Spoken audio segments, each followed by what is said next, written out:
હવે જોઈએ સમાચારો વિગતવાર। આમલા ખાડી પર બુલેટ ટ્રેનનો કામચલાઉ પુલ હટાવવામાં લાલિયાવાડી જોવા મળી રહી છે।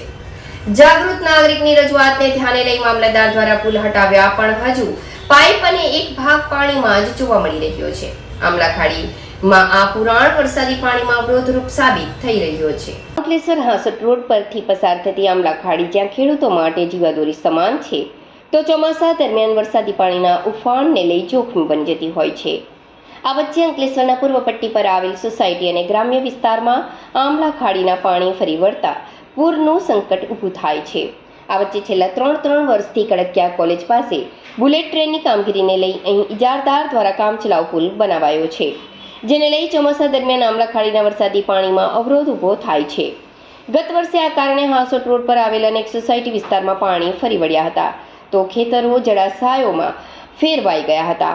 આ વર્ષે પણ પુનઃ આ સ્થિતિનું નિર્માણ થઈ શકે છે તેવી સ્થિતિ જોવા મળી રહી છે।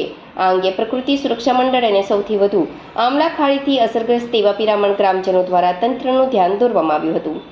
જોકે વારંવારની રજૂઆત બાદ પુલનું પુરાણ ન હટાવાતા અંતે અંકલેશ્વર મામલતદાર દ્વારા તેને ત્વરિત અસરથી દૂર કરાવ્યું હતું, પરંતુ ઇજારદાર દ્વારા હજુ પણ આ ખાડીના પુરાણનો કેટલોક ભાગ હટાવ્યો નથી, તેમજ હજુ પણ અંદર સિમેન્ટ અને લોખંડના પાઇપ જોવા મળી રહ્યા છે, તો એક તરફના પથ્થર અને ડામર રોડ પાસે ભાગ હજુ સુધી ખાડીમાં જ જોવા મળી રહ્યો છે, જેને લઈ આમલા ખાડી અસરગ્રસ્તોમાં નારાજગી જોવા મળી રહી છે।